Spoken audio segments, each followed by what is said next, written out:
খুব শীঘ্রই উদ্বোধন হতে যাচ্ছে জামালগঞ্জে ভ্রমণ বিলাস পার্ক।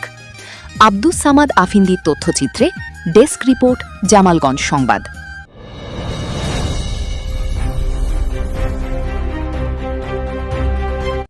সুনামগঞ্জের জামালগঞ্জ উপজেলার বেহেলি ইউনিয়নের রাজাপুর এলাকায় প্রকৃতিপ্রেমী ও ভ্রমণ পিপাসু মানুষের জন্য নতুন আকর্ষণ হিসেবে উদ্বোধন হতে যাচ্ছে ভ্রমণ বিলাস পার্ক।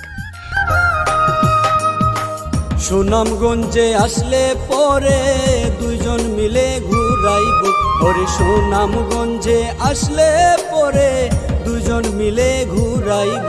রাজাপুর ব্রিজ সংলগ্ন মনোরম পরিবেশে নির্মিত এই পার্কটি খুব শীঘ্রই আনুষ্ঠানিকভাবে উদ্বোধন করা হবে বলে জানা গেছে। সবুজ প্রকৃতি, খোলা পরিবেশ ও মনোরম দৃশ্যের সমন্বয়ে গড়ে ওঠা পার্কটি স্থানীয়দের পাশাপাশি দেশের বিভিন্ন এলাকা থেকে আগত দর্শনার্থীদের জন্য একটি নতুন বিনোদন কেন্দ্র হিসেবে গড়ে উঠবে বলে আশা করা হচ্ছে। ইতোমধ্যে সামাজিক যোগাযোগ মাধ্যমে পার্কটির ছবি ও ভিডিও ছড়িয়ে পড়ায় মানুষের আগ্রহও বাড়ছে। স্থানীয়রা মনে করছেন, ভ্রমণ বিলাস পার্ক চালু হলে জামালগঞ্জে পর্যটনের সম্ভাবনা আরও উজ্জ্বল হবে। একই সঙ্গে স্থানীয় ব্যবসা বাণিজ্য, কর্মসংস্থান এবং অর্থনৈতিক কর্মকাণ্ডেও ইতিবাচক প্রভাব পড়বে। আমরা ভাটির সরল মানুষ, হাওর পারের নারী, জামালগঞ্জে বাড়ি আমার, জামালগঞ্জে বাড়ি, জামালগঞ্জে বাড়ি আমার, জামালগঞ্জে বাড়ি।